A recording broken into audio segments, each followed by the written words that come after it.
¿Cuál de los siguientes fármacos produce alcalosis metabólica? Bueno, todos aquellos fármacos que aumenten la excreción de hidrogeniones van a producir acidosis metabólica. ¿Diuréticos ahorradores de potasio? No. Los diuréticos ahorradores de potasio, hay un grupo que bloquea la aldosterona, que son los que les mencioné hace un rato, espleronona y espironolactona, y hay un grupo que bloquea el canal de sodio, ¿no? Que es amilorida y triamtereno, pero ninguno produce alcalosis metabólica. O sea, tendría que aumentar la pérdida de hidrogeniones, ¿no? Y al contrario, estos fármacos captan iones positivos, y uno de ellos es el potasio, por eso son ahorradores de potasio. Los diuréticos de asa y los diuréticos tiacídicos, además de producir pérdidas de sodio, producen pérdidas de una gran parte de cationes. Eso incluye magnesio, hidrogeniones, calcio. Y a diferencia de los diuréticos de asa, los diuréticos tiacídicos más bien retienen un poco el calcio, no lo eliminan. En los diuréticos de asa producen hipocalcemia, los diuréticos tiacídicos pueden producir hipercalcemia. Entonces los que producen alcalosis metabólica por pérdida de hidrogeniones son los diuréticos de asa, ¿ya? ¿Cuál de los siguientes fármacos reduce mortalidad en pacientes con ICC? Eso lo podemos responder con lo que le dije hace un rato, ¿no? La alternativa única ahí es enalapril, no hay otra. La dioxina y la furosemida, como les dije, se usan para manejo sintomático, pero no mejoran mortalidad y sí reducen número de hospitalizaciones. La 20 es repetida, la 21 es repetida, 22, 60 años, varón, triglicéridos 620, colesterol total 220, no es obeso, fuma 10 cigarrillos días, tiene un equivalente coronario, y se toma 2 vasos de vino con las comidas y 3 copas de coñac diarios. Es un paciente alcohólico, de hecho. Lo recomendado, recuerden que el alcohol tiene un efecto en J respecto del riesgo cardiovascular, ¿no? A pequeñas cantidades es beneficioso. Cuando sobrepasa cierta cantidad ya deja de ser beneficioso. Y eso significa 2 onzas en varones y 3 onzas en mujeres. 1 onza equivale más o menos a 28 gramos de alcohol día, ¿no? Así que esos son más o menos lo permitido en varones, y en mujeres 2 onzas, y en varones serían 42 gramos más o menos. Entonces se le sacan una botella de cerveza de 620, la botella normal, esto tiene alrededor de 30 gramos, se sobrepasa las 2 onzas, así que una mujer debería tomar menos de una botella diaria, y para el varón sería una botella y media. Pero miren, este tipo se toma 2 vasos de vino, el vaso tiene el doble, ¿no? O sea, son más o menos, si son vasos, son alrededor de 500 cc. No, por 11% ya tiene 55 gramos, o sea, ya se pasó, más 3 copas de coñac diario, o sea, 40-45% de alcohol. Él es alcohólico, y recuerden que uno de los efectos adversos del alcohol es hipertrigliceridemia, y luego puede evolucionar a hígado graso, insuficiencia hepática, cirrosis hepática alcohólica. Entonces la primera medida para reducir la hipertrigliceridemia en este paciente es cortar el alcohol. Pues tú le vas a dar de frente un fibrato, probablemente no logres ninguna mejoría en este paciente, ¿ya? Y probablemente si le quitas el alcohol, la trigliceridemia se normalice. Entonces tienes un factor desencadenante ahí que hay que suspender, ¿ya?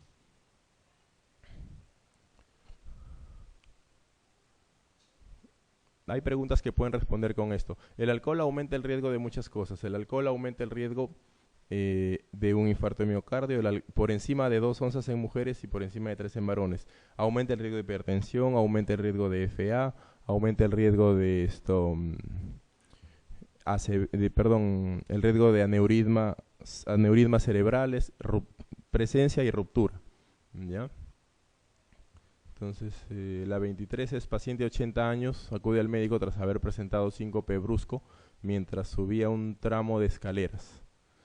La exploración física muestra un soplo sistólico eyectivo, 3 de 6, y en el EKG se observa un ritmo sinusal normal y signos de hipertrofia de ventrículo izquierdo. ¿Qué exploración diagnóstica solicitaría en primer lugar? Partamos de la clínica, ¿no? Es un paciente de 80 años, tiene un soplo sistólico eyectivo. Bueno, lamentablemente no te dicen qué foco, pero dice 3D6 y el EKG muestra ritmo sinusal, hipertrofia ventricular izquierda. Lo más frecuente en este tipo de pacientes que tenga una hipertrofia ventrículo izquierdo, un soplo eyectivo sistólico, es una estenosis aórtica, que es la que casi la única que te produce síncope. ¿Ya? Entonces hay una triada de síntomas de la estenosis aórtica. Disnea, que es lo más precoz usualmente, angina y síncope. O sea, se presenta como una enfermedad coronaria, ¿no? Disnea de esfuerzo y angina. Angina que acompaña a la disnea usualmente. Y el síncope, que es un signo de mal pronóstico. En realidad, la presencia de síntomas es un signo de mal pronóstico. Paciente con estenosis aórtica asintomática se observa, excepto que sea severa y con fracción de eyección menos de 50%, es quirúrgica. Pero paciente con estenosis asintomática se observa, usualmente no es quirúrgico. Paciente con estenosis sintomática, la esperanza de vida es más o menos 3 a 5 años. 3 años si solamente es disnea y angina, y alrededor de 1 año nada más si el paciente tuvo un episodio de síncope. O sea, la mortalidad es altísima. Así que todo paciente con estenosis aórtica severa, sintomática o moderada sintomática, es quirúrgica, de entrada es quirúrgica. Así que este paciente tiene una estenosis probablemente aórtica. El primer estudio que hay que hacerle pues, es una ecografía, ¿no? Una ecocardiografía y un Doppler para ver qué tanto está afectado el flujo aórtico, ¿ya? Así que la primera alternativa es ecocardiograma Doppler.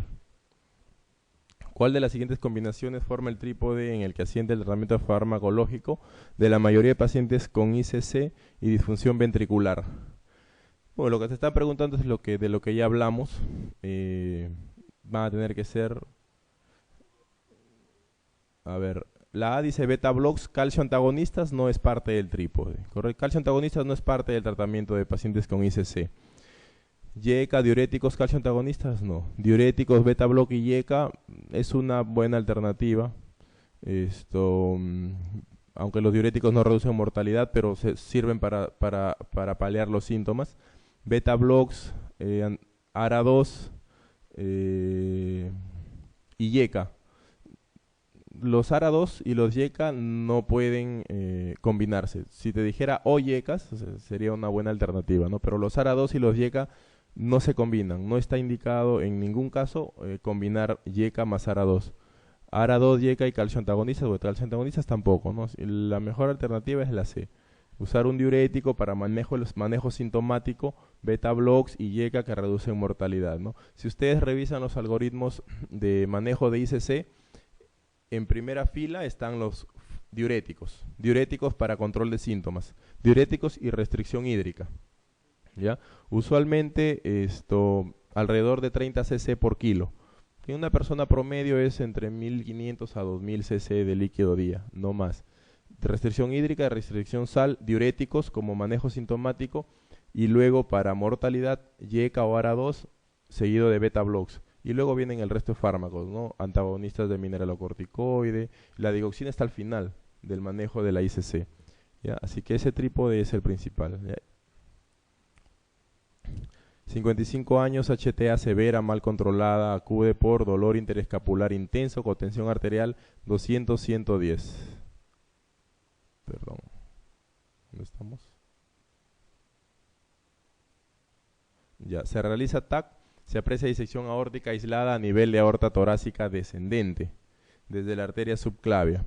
Se confirma mediante eco transesofágico desgarro de 2 centímetros distal a la subclavia, con imagen de disección aórtica desde el desgarro hasta unos 5 centímetros por debajo. ¿Cuál es la actitud terapéutica más adecuada? Es una pregunta similar a la que ya vimos anteriormente. Recuerden que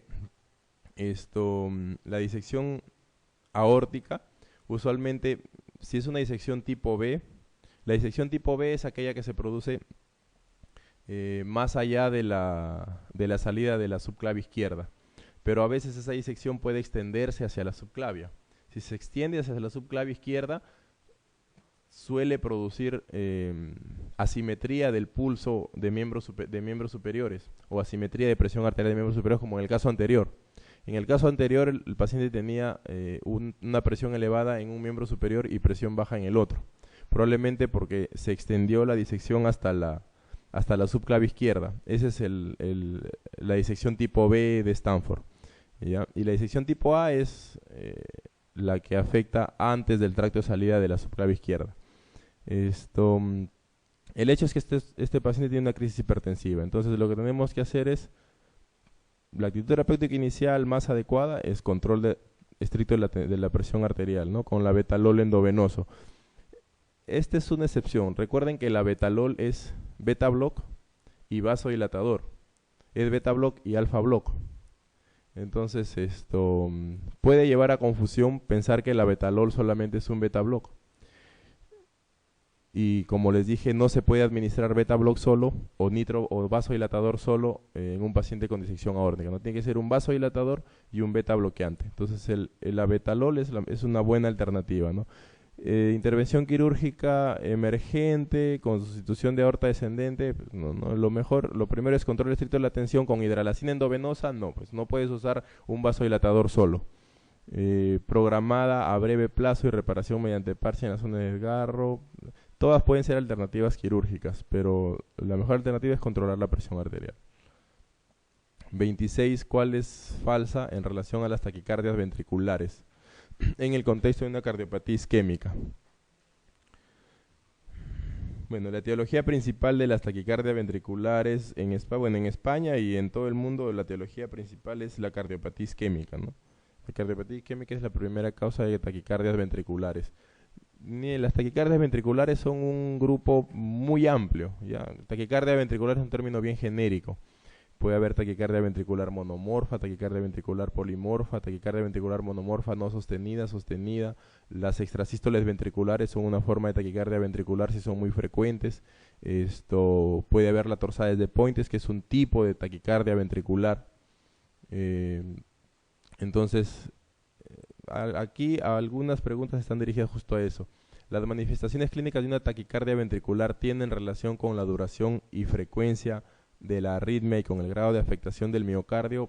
Sí, en realidad cuando hay una cicatriz o una zona de necrosis más grande, el substrato arritmogénico es mayor y el riesgo de desarrollar una arritmia maligna, sea AFB o TACI-B, es muy alto. Y las manifestaciones clínicas obviamente dependen de la duración. Si es una taquicardia ventricular no sostenida, usualmente es una taquicardia menor a 30 segundos. No amerita tratamiento, usualmente no hay compromiso clínico o hemodinámico del paciente. Y dependen de la frecuencia de la arritmia. Por supuesto, puede haber una taquicardia ventricular no sostenida que se presenta muy frecuentemente, ¿no? Y puede provocar compromiso hemodinámico del paciente. Entonces, eso es verdadero. La aparición de una disociación auriculoventricular en el EKG durante una taquicardia con complejo QRS ancho es un signo patognomónico de origen ventricular de la taquicardia. Claro, o sea, han visto alguna vez una extrasístole ventricular, ¿cierto? ¿Alguna vez han visto una extrasístole ventricular que es un complejo ancho y de alto voltaje, ¿verdad? Que no tiene onda P. Porque obviamente es un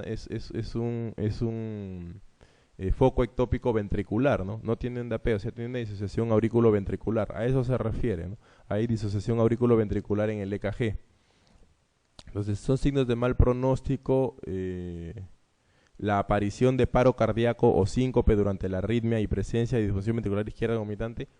Claro, lo que les decía hace un rato, ¿no? Si la arritmia es muy frecuente, o imagínate que es una torsades de Pointes, que es una arritmia maligna, produce disfunción ventricular izquierda. Entonces es un signo de mal pronóstico.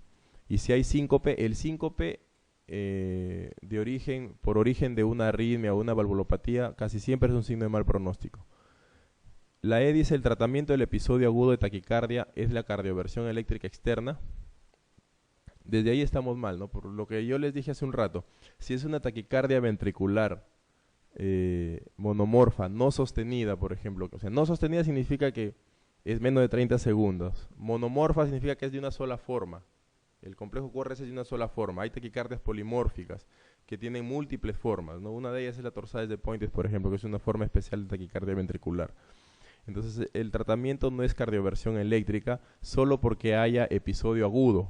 Recuerden que las únicas indicaciones de cardioversión eléctrica durante cualquier arritmia, usualmente taquiarritmias, es compromiso hemodinámico del paciente, ¿no? O un paciente con parada cardíaca súbita, digamos que alguien está corriendo y de pronto colapsa, ¿no? Por una fibrilación ventricular, una taquicardia ventricular sin pulso. El tratamiento es cardioversión eléctrica, ¿no? En todo paciente con compromiso hemodinámico. Así que el solo hecho de que sea un episodio agudo de taquicardia no es criterio para cardiovertir eléctricamente al paciente. Le dice, en caso de taquicardia bien tolerada puede ensayarse tratamiento farmacológico con amiodarona, procainamida o verapamilo endovenoso. La amiodarona es un tratamiento que se usa normalmente en las taquicardias ventriculares, ¿ya? Pero si es bien tolerada, normalmente no se utiliza. Lo más frecuente es la taquicardia ventricular no sostenida. Eso es lo que de las taquicardias ventriculares es lo más frecuente durante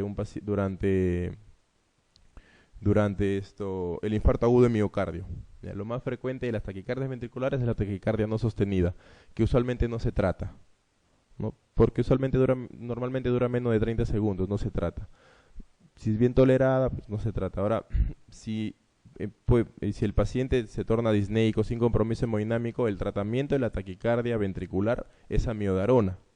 Eso ustedes lo encuentran en cualquier guía, es amiodarona, de preferencia, ¿no? Procainamida y verapamilo quedan como segunda opción. Les digo esto porque en el examen del año pasado hubo una pregunta sobre taquicardia ventricular y el tratamiento y dieron como alternativa lidocaína. Y la lidocaína se usa en taquicardia ventricular, pero no es la primera opción. La primera opción es amiodarona, ¿ya? Si es que necesita tratamiento, si no, no. Entonces la alternativa correcta es la clave E. ¿Preguntas? ¿Cuál? No hay otro tratamiento. El único tratamiento efectivo de la FB es cardioversión eléctrica. Donde estés un paciente que te hace en el hospital, un paciente que esté en la calle, siempre el tratamiento es cardioversión eléctrica, siempre. Después de eso se da amiodarona para prevenir la recurrencia, sí, pero no es el tratamiento.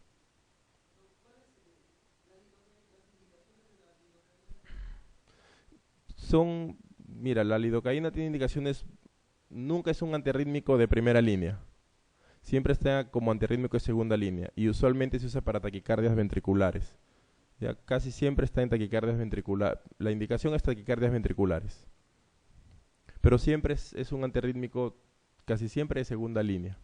¿Ya? En cambio la miodarona, en realidad la miodarona es esto es un antiarrítmico muy genérico, digamos, se puede dar en muchas arritmias, casi en todas. Esto puedes darlo en FA, en Flutter, que son arritmias supraventriculares o en arritmias ventriculares. ¿Ya? Es lo que puede salvar de muchas cosas.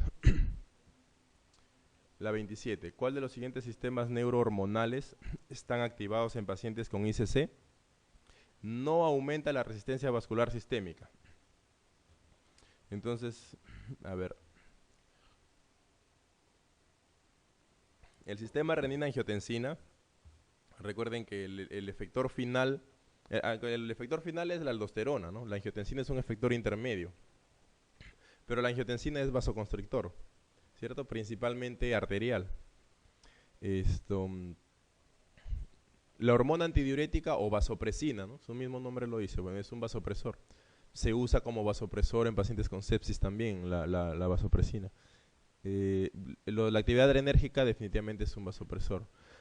La aldosterona retiene sal y agua, o sea, definitivamente aumenta la resistencia vascular periférica. Pero los péptidos natriuréticos son vasodilatadores. Pierden sodio y producen vasodilatación. Incluso los péptidos natriuréticos se utilizan en pacientes con edema agudo de pulmón, por ejemplo, ¿no? Existen péptidos natriuréticos sintéticos, por ejemplo, nesiritide. Nesiritide no hay en el Perú, pero está indicado como parte del tratamiento de una falla cardíaca aguda descompensada, ¿no? Siempre que tenga buena presión. Digamos, un paciente con edema agudo de pulmón, el tratamiento inicial es furosemida, vasodilatadores, morfina para bloquear actividad adrenérgica y el tratamiento de la causa de fondo, ¿no? Pero los vasodilatadores están incluidos ahí. El péptido natriurético es un vasodilatador. Nos avisa la enfermera al tomar la tensión arterial a un hombre de 47 años que acude ambulatoriamente por recetas de su madre. Dice, presentaba cifras de 160-100 de presión y a los 15 minutos 164-98. El paciente se encuentra bien, su historia, el último registro es un catarro hace 4 años. No viene reflejado nada llamativo en sus antecedentes personales. ¿Cuál sería la actitud más adecuada? De lo que te están preguntando acá en realidad es de cómo haces el diagnóstico de hipertensión arterial, ¿no? Y el diagnóstico de hipertensión arterial probablemente todos saben, o la mayoría, que no se hace con una sola toma de presión. Por lo menos son 3 tomas de presión en días distintos que repetitivamente estén altas. Así que bueno, es una sola toma nada más. Podría llamarles la atención que tiene una presión arterial muy alta, quizá encaja en un estadio 2 del JNC, ¿no? Pero pasa con muchos pacientes que vienen un día con esta presión y tú mismo les tomas, porque a veces, bueno, pocos quizá confían en la toma del técnico o la enfermera, pero tú mismo le tomas, le encuentras así, el paciente viene la siguiente semana y está con presión normal, ¿no? Y es más, si le puedes tomar un electrocardiograma. Muchas veces si el paciente es crónico hay cambios en el electrocardiograma que te orientan a decir que ese paciente tiene hipertensión crónica. Y no tiene nada en el EKG, es un EKG normal, ¿no? Entonces, el diagnóstico de HTA es por lo menos en 3 visitas o en 3 tomas distintas, ¿no? Por eso dice acá la alternativa C, programar al menos 2 citas para realizar despistaje de hipertensión arterial antes de iniciar tratamiento. Recuerda que iniciar tratamiento a un hipertenso implica que lo vas a tratar de por vida, ¿no? De por vida, o sea, lo vas a amarrar al tratamiento de por vida. Y mucha gente no toma muy bien eso, ¿no? Entonces hay que hacer el diagnóstico adecuado primero. En relación con factores de riesgo de aterosclerosis, ¿cuál de las afirmaciones es la correcta? Los niveles disminuidos de colesterol HDL son factor de riesgo de aterosclerosis dependiendo del nivel de colesterol total. Los valores de HDL es un factor de riesgo, sí, no es un objetivo en pacientes coronarios, pero sí es un factor de riesgo para aterosclerosis, pero no depende tanto del colesterol total, ¿no? Es independiente. Se ha demostrado que de forma definitiva que la terapia sustitutiva con estrógenos en mujer posmenopáusica disminuye el riesgo cardiovascular. Esto ha sido objeto de muchos estudios. Lamentable, porque lo que se sabe es que después de la menopausia el riesgo cardiovascular de la mujer aumenta bastante. Antes de la menopausia se cree que la causa es los estrógenos, de por qué la mujer tiene bajo riesgo cardiovascular. Se han hecho estudios con esto, sin embargo no se ha podido demostrar de que han tenido igual riesgo cardiovascular las mujeres con terapia de reemplazo hormonal que aquellas que no se les dio terapia de reemplazo hormonal, ¿no? Así que no está demostrado de forma definitiva. La diabetes mellitus es un factor de riesgo por sus efectos en el árbol microvascular y por sus efectos en el árbol microvascular, macrovascular y todo, no solamente por los efectos en el árbol microvascular. Recuerden que la diabetes es una de las causas más frecuentes de enfermedad arterial periférica, ¿no? El paciente diabético puede hacer aterosclerosis de carótida y ese es un factor de riesgo muy alto en un paciente, ¿no? Si no solamente es el árbol microvascular, sino todo. Tras abandonar el hábito tabáquico, ¿el riesgo cardiovascular se reduce a largo plazo en un periodo de años? No, eso es falso. El paciente fumador, su riesgo cardiovascular casi se iguala a un paciente no fumador después de 2 a 3 años de haber dejado de fumar. Entonces, no es un periodo tan largo en realidad, ¿no? Es solamente 2 a 3 años. Pero la hiperfibrinogenemia sí es un factor de riesgo cardiovascular, al igual que la hiperhomocisteinemia, ¿no? O sea, son factores de riesgo quizá poco conocidos, pero últimamente están viniendo como preguntas de examen. La hiperfibrinogenemia y la hiperhomocisteinemia son factores de riesgo cardiovascular. Una mujer de 72 años acude a urgencias, dolor torácico, sugerente de isquemia miocárdica, 4 horas de evolución. En el EKG se observa un descenso del segmento ST de 2 milímetros en B2-B6, más de 1 milímetro es criterio de un Zika. ¿Cuál de las siguientes opciones terapéuticas no es adecuada? Los síndromes coronarios agudos son 3. ¿Ya? La angina inestable, en un paciente previamente que tenía angina estable es un paciente que tiene angina, no sé, cada vez que camina muy rápido, cada vez que sube escaleras, tiene angina, ¿no? Le calma. Se vuelve angina inestable si dura más allá de 30 minutos. ¿Ya? Puede deprimir ST, puede haber depresión infradesnivel del ST. Sin embargo, el paciente con angina inestable no eleva enzimas. El paciente con angina inestable no eleva enzimas. Así que, pero puede deprimir ST. Así que el paciente con angina inestable está catalogado dentro de un Zika con ST no elevado. Y lo otro es el paciente con Zika ST no elevado, es un síndrome coronario. El paciente con angina inestable está dentro del grupo de síndrome coronario agudo. El otro grupo de síndrome coronario agudo es el Zika sin elevación del ST. Pero eso sí es un Zika que deprime ST, pero eleva enzimas, ¿no? Ese es el Zika ST no elevado, eleva enzimas. Esa es la diferencia que hay entre la angina inestable y el Zika ST no elevado. Y lo otro es el paciente con Zika ST elevado o infarto agudo de miocardio, ¿no? Es paciente que eleva ST y eleva enzimas también, obviamente. Entonces el tratamiento es distinto. Un paciente con angina inestable, el tratamiento, bueno, es nitratos para mejorar perfusión miocárdica, siempre hay que darle un beta-block, el tratamiento de la enfermedad de fondo. La diferencia del tratamiento es entre el Zika ST no elevado y el IMA, o el Zika ST elevado, ¿no? En el Zika ST no elevado, que sería el caso, con depresión del ST, nunca se tromboliza, no está indicado trombolizar. No está indicado trombolizar. Lo que está indicado es doble antiagregación y anticoagulación, ¿ya? Así que la doble antiagregación usualmente se da dosis de carga de aspirina, clopidogrel, y se inicia de frente en enoxaparina o heparina no fraccionada, o se inicia un inhibidor selectivo del factor 10 que es el fondaparinux. El fondaparinux es un tipo de heparina de bajo peso molecular, pero que actúa como inhibidor selectivo del factor 10. Así que enoxaparina es correcto, clopidogrel, aspirina es correcto, heparina sódica es correcto, ¿no? Cualquiera de los anticoagulantes que les he mencionado se pueden usar. Heparina sódica, enoxaparina o fondaparinux, ¿no? Son los 3 que están aprobados para uso en un Zika ST no elevado, ¿ya? Lo que nunca debe hacerse es trombolizar, así que no se puede usar activador celular plasminógeno. La trombolisis se usa en pacientes con IMA o con Zika ST elevado. ¿Alguna pregunta?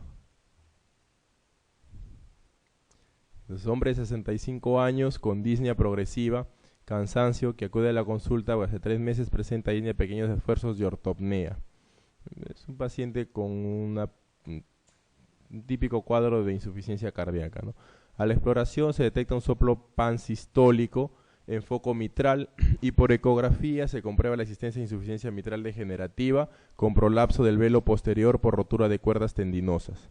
La fracción de eyección ventricular izquierda es 40% y el estudio hemodinámico demostró que las arterias coronarias no presentan lesiones significativas. Indique el tratamiento electivo en este caso clínico. Cuando se trata de una insuficiencia mitral o regurgitación mitral, el tratamiento, hay 2 tipos de tratamiento, ¿no? La valvuloplastía, que implica reparación de la válvula o anuloplastía, y lo otro es el reemplazo valvular, ¿no? Entonces, ¿cuál se prefiere? Siempre se prefiere, cada vez que se pueda, la valvuloplastía, o sea, reparar la válvula. La sustitución valvular es la segunda opción. La sustitución valvular se pueden usar una bioprótesis o una prótesis mecánica. La diferencia entre ambos es que la bioprótesis tiene un promedio de vida de 8 a 10 años, luego hay que cambiarla. El pro de la bioprótesis es que no se usa anticoagulación post cirugía.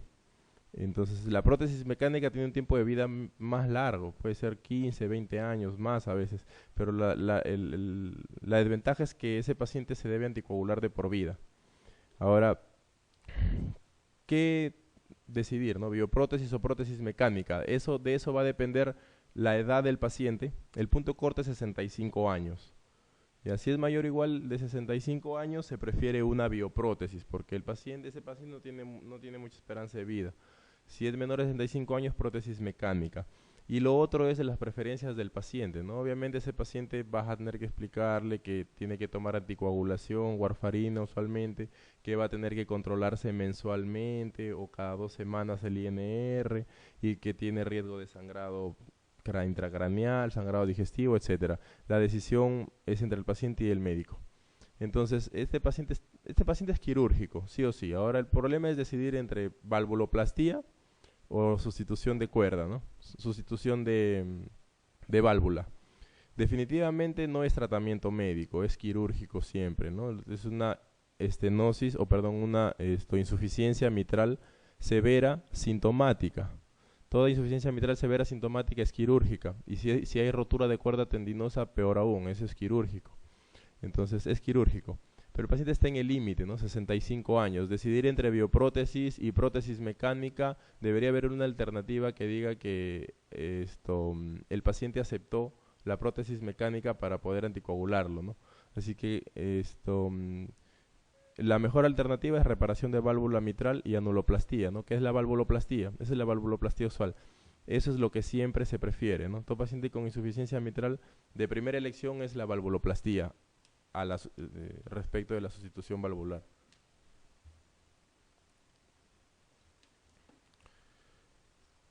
Bueno, la 32 es una mujer de 30 años, aborto espontáneo, acude a urgencias por TBP, limitada pantorrilla derecha, dice, sin factor desencadenante. ¿Cuál afirmación no es correcta? Bueno, ¿cuál no es correcta? Miren que la paciente ya tuvo un aborto espontáneo y ahora tiene una TBP. Entonces, definitivamente esa paciente tiene una trombofilia, ¿no?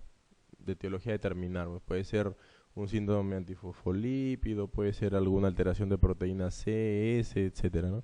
Entonces está indicado hacerle un estudio de hipercoagulabilidad, de hecho, ¿no? ¿Usar medias elásticas tras control de peso agudo? Sí.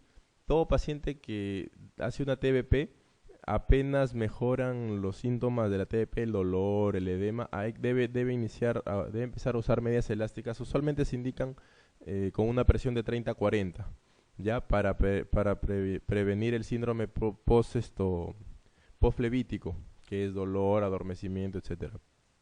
La duración del tratamiento anticoagulante no debe ser menor a 3 meses. Siempre que se inicia anticoagulación en un paciente con TBP, se anticoagula por al menos 3 meses. Dependiendo de algunos factores, la anticoagulación puede durar 6 meses, 1 año o indefinidamente, ¿ya?